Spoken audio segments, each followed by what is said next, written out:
You've been hearing a lot about the 14th Amendment to block Trump from taking office lately. But what if I told you that most people talking about it, even those in Congress, have no idea what they're saying? They're just using the 14th Amendment as their Hail Mary play.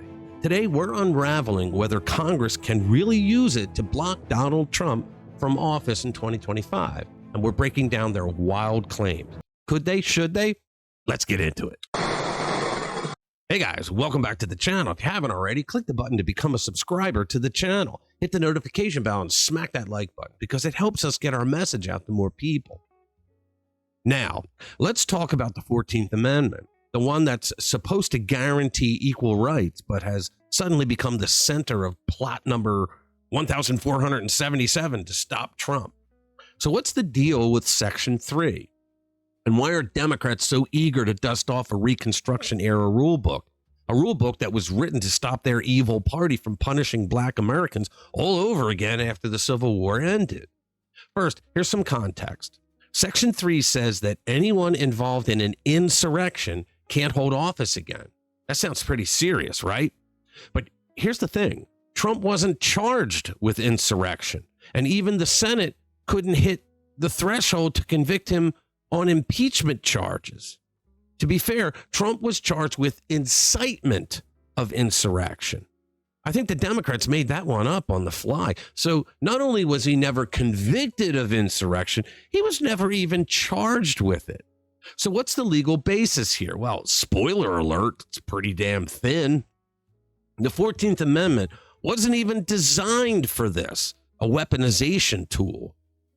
Back in 1868, America was trying to rebuild after the Civil War, the Reconstruction era. The amendment was aimed at stopping Confederate leaders, Democrats, from slipping back into power, not taking down political opponents in the 21st century, yet here we are. Thanks, Democrats. Here's something that they won't tell you. Congress left out any mention of the president when drafting Section 3. Go read it. We're about to. Again, to be fair, early versions did include it, but it was removed. Now, why, you may ask? Maybe because applying this rule to the presidency was seen as a step too far, even in the aftermath of the Civil War. All right, so here's what Section 3 actually says. No person shall be a senator or representative in Congress or elector of president and vice president. You see, the Democrats said, oh, it says president and vice president. We got them now.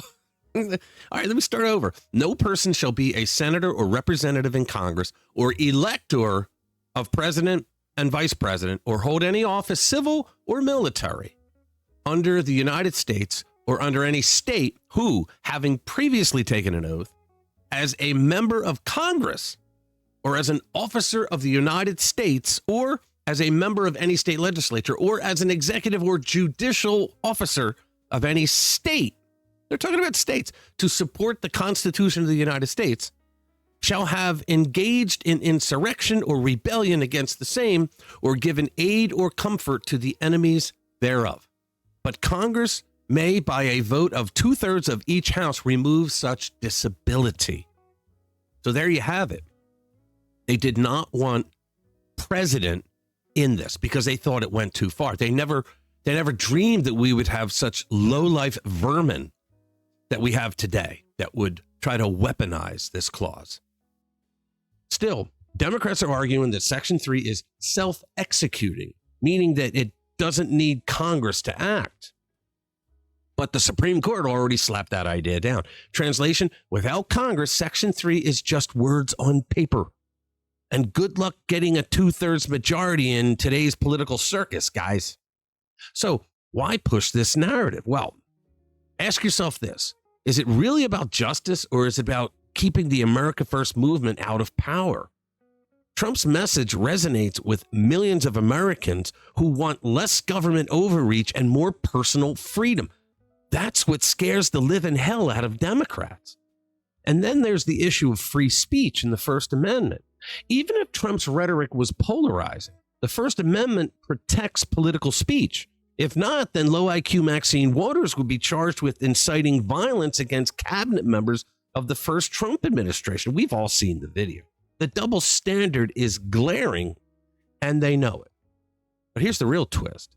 Even if Democrats somehow pulled this off, it wouldn't just be a blow to Trump. It would set a precedent that could be used against anyone on either side of the aisle in the future.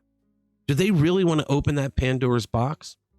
I think they do, because the Democrats over the last 10 years, they became crazy. It's something in their water. I don't know, but they've become radical nuts. Now, what we're seeing here is a political stunt disguised as constitutional law. It's a psyop designed to distract you from the real issues like inflation, border security, and a failing economy. They really fear Trump coming in a second time and showing everybody how easy it really is to do all the things that they promised America for decades and were never able to deliver.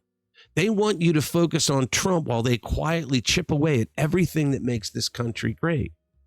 So what's the takeaway?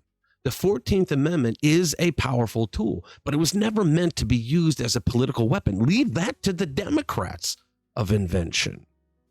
The fact that some are even considering this tells you everything you need to know about their priorities. It's not the American people. All right, thank you for watching. Hit that notification bell if you want to be kept up to date with more stories like this. I'll see you in the next one. Spread the word. Too many secrets, too many closed doors. We're sick to cover-ups. We're sick of the cover-ups. Want the truth and nothing more.